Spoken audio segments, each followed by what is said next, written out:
I am Sahrish और इस video में हम कर रहे हैं बायो का टॉपिक साइटोप्लाज्म और एक ऑर्गेनेल जिसको हम कहते हैं गोल्जाई कॉम्प्लेक्स।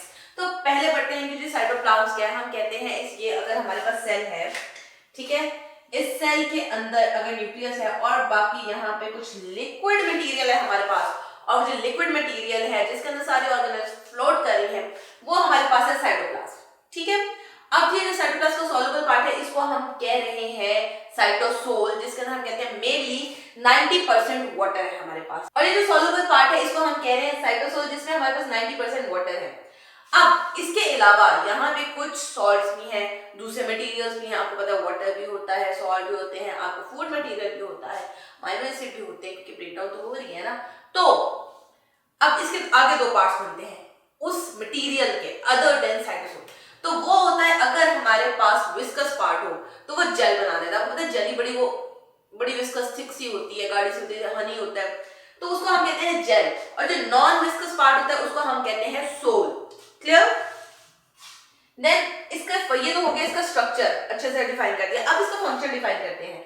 आपको पता है कि आपके जो मेन बायोकेमिकल रिएक्शन होते हैं वो सारे के सारे हो रहे होते हैं, सारे के सारे नहीं, मेन जो हो रहे होते हैं वो हो रहे होते हैं आपके साइटोप्लाज्म में।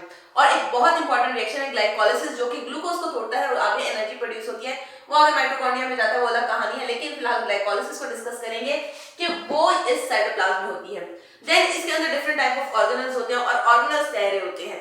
कहते हैं कि कुछ ऑर्गेनल ऐसे होते हैं जो बड़ी इसकी मूवमेंट की वजह से, अब जाहिर बात है इसमें जेल एंड सोल है, उसकी मूवमेंट की वजह से ये तैरेगा, वाटर भी है, जिसकी वजह से इस मूवमेंट को कहा जाता है active mass movement. Clear?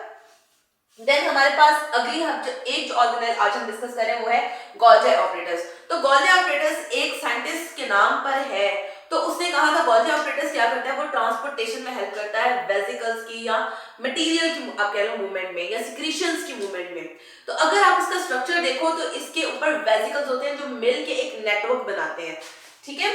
Vesicles होते हैं जिन्होंने नेटवर्क सा बनाया होता है और इस नेटवर्क को या इस स्टैक्स को मतलब कह लो बोरियां ऐसे पड़ी होती हैं, ठीक है, स्टैक्स को इस तरह से ये ऐसे ऐसे पड़ी होती हैं। इन स्टैक्स को हम कह रहे हैं सिस्टर्नी, और जो सिस्टर्नी होते हैं उसके साथ वेसिकल अटैच होते हैं और वो वेसिकल कहां से आते हैं, वो आते हैं स्मूथ एंडोप्लाज्मिक रेटिकुलम की बडिंग से। अब ये जो ईआर होता है या राइबोसोम्स होते हैं, हम जिसको आप कह लो कि वो हमारे पास सिक्रीशन प्रोड्यूस कर रहे हैं, तो इसके फंक्शन की तरफ आएंगे। सेल सिक्रीशन होती है जिसको ये फाइनल प्रोडक्ट में कन्वर्ट करके सेव कर लेता है वेसिकल की फॉर्म में और फिर इसकी ट्रांसपोर्ट करवाता है। और दूसरा इसका बहुत ही मेन फंक्शन है हमारे पास, वो ये है कि ये प्रोटीन और लिपिड्स को जोड़ देता है कार्बोहाइड्रेट के साथ और बना देता है ग्लाइकोप्रोटीन्स एंड ग्लाइकोलिपिड्स। क्लियर?